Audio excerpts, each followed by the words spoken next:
Hi everyone, Amanda Jane here from Amanda Jane Crafts, and in today's video I'm going to show you how to crochet this strap, and I've attached it here to one of these D-rings with a clasp on the end.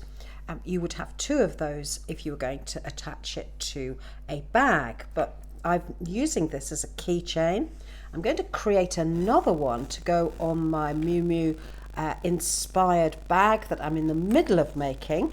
We'll come back to a lesson on how to do this when I've got a little bit further with it, but that's a really fun project, but it will need a strap.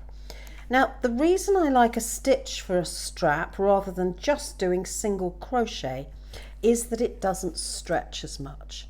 I'm also wanting to do this in cotton, and I'm using an Aran weight cotton, so that's quite a sturdy cotton, and normally with this size, this weight of cotton, I would be using a size 5mm crochet hook, but in fact today I'm going to use a 4 to make sure that this is really firm. So we start off very simply. Now you could attach it directly to here, but for the sake of this demonstration I'm actually going to do it as a freestanding strap.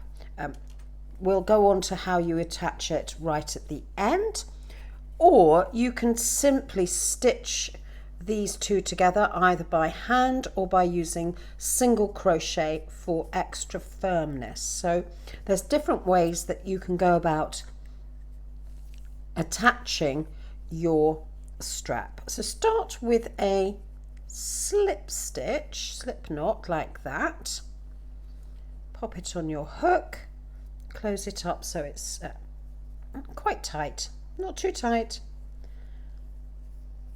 We're going to chain 5, yarn over,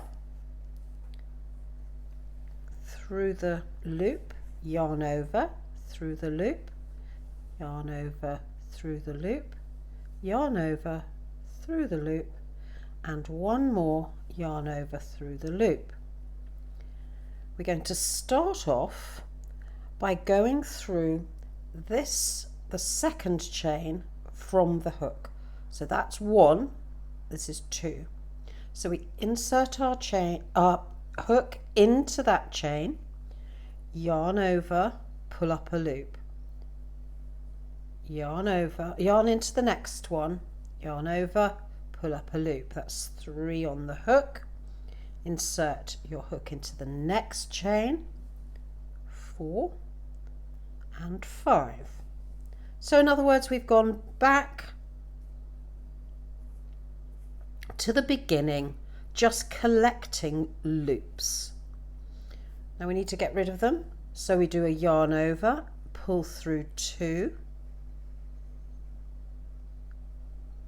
4 on the hook, yarn over, pull through 2, 3 on the hook, yarn over, pull through 2, and yarn over, pull through. And then you can just tweak your stitching. Now I've done this quite loosely in order that you can see easily exactly what I'm doing. My tension is a little loose, so I might well do it slightly tighter than that. Let's continue with the second row. Now this is just slightly different. We're going to miss this first loop here, and we're going to go into 1, 2, 3, 4. So under that leg, that vertical leg, yarn over, pull up a loop, and all the way across. So this is Tunisian crochet. Now you might say Tunisian differently from me. I think in America it said Tunisian, but we say Tunisian. There we go. 5 loops through 2, yarn over through 2, yarn over through 2, yarn over through 2. Just keep tweaking it so that it stays in a rectangle. because it does have the tendency to want to veer off to the right hand side. You can always block this out at the end using some, soak it in water, dry it out, or use a little bit of steam in an iron. Be careful of the type of yarn you're using.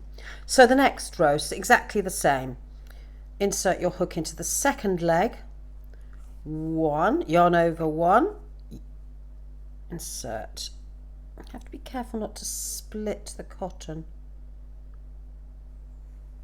or pick up a strand. This one doesn't want to play ball. Never mind. 3,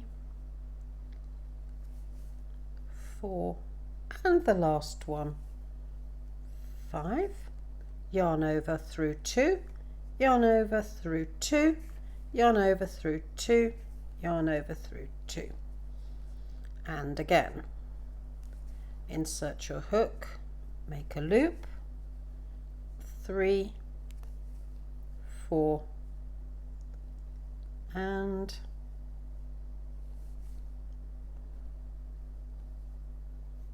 5. Work back the other way, yarn over through 2, yarn over through 2, yarn over through 2, and yarn over through 2. Keep adjusting your shape.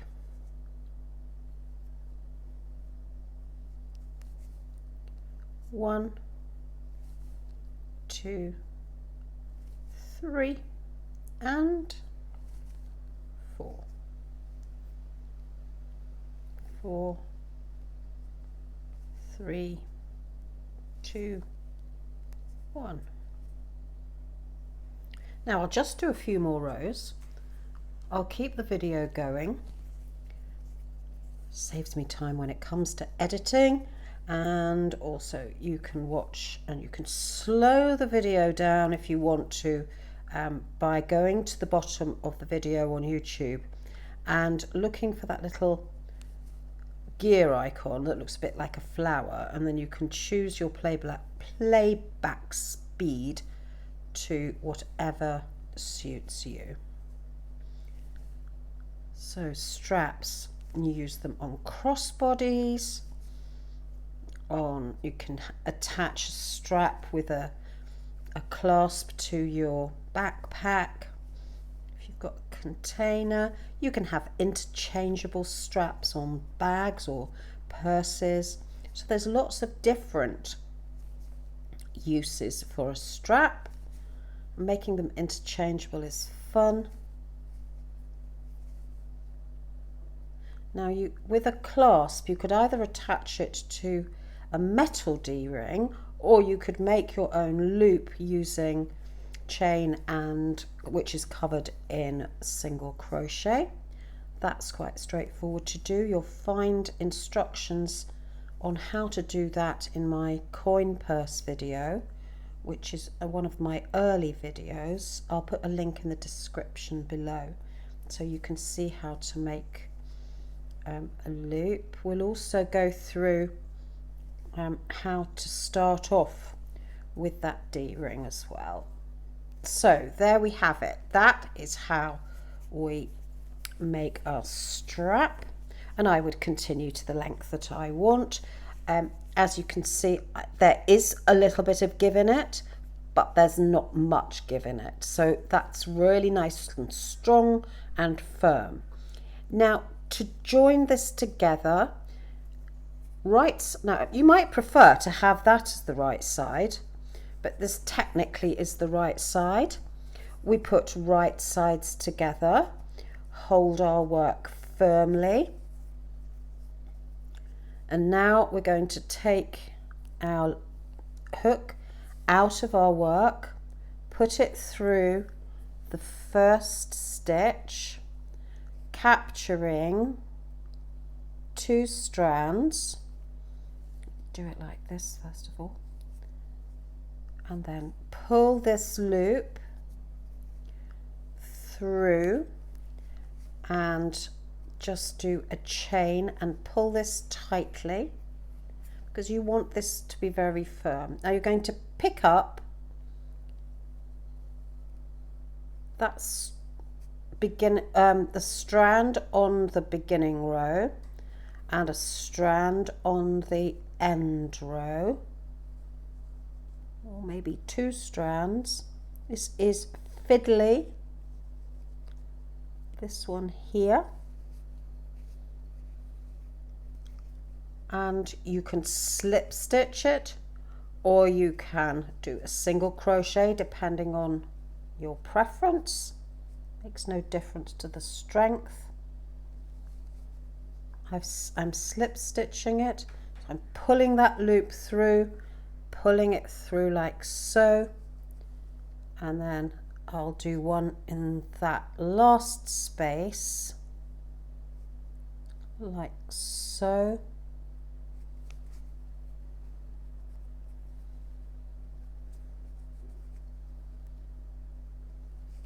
Now obviously I would have inserted my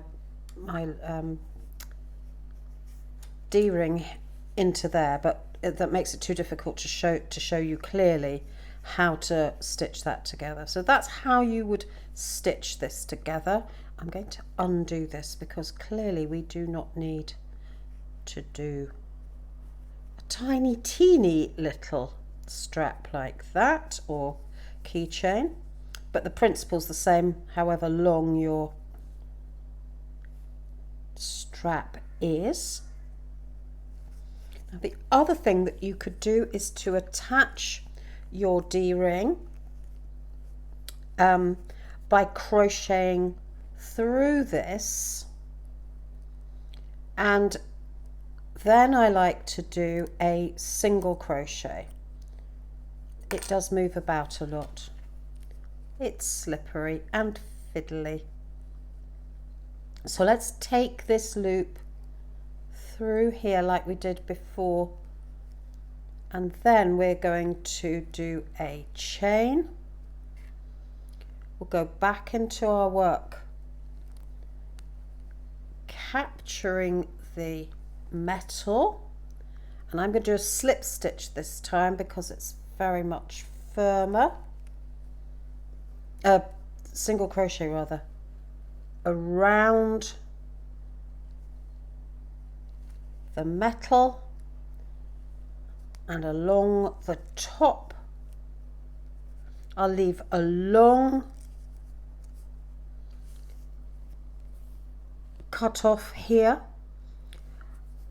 slip it through, and then I will weave this tail back through and back up again.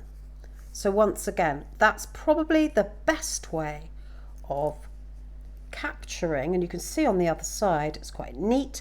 It's got lots of strands over that metal, so that means it's going to be firm, and then I will just weave that end in like I said before, and that's how I'm going to attach my D-ring at the top of my little bag here. I'll probably have another D-ring onto this bag without this hook, or I might make a loop on there. So that's the strap, and that's the keychain, and you know how to start it off, how to work all the way up, attach it or otherwise. I mean, if you didn't want the D-ring, you could simply crochet this directly to your project. So I might take it to my project, just simply turn it over and single crochet all the way along, then it will be attached directly. So that's useful if you're making a tote bag. So you can see making a strap is a really useful technique, and this one in particular has several advantages: quick to learn, easy to remember, and makes a non-stretch strap. So I hope you've enjoyed today's video. If you have, subscribe and hit that bell so you get notifications of my upcoming video, particularly my designer inspired bag, which should be ready to record in a few days' time. So take care, have a great day, speak to you soon, bye.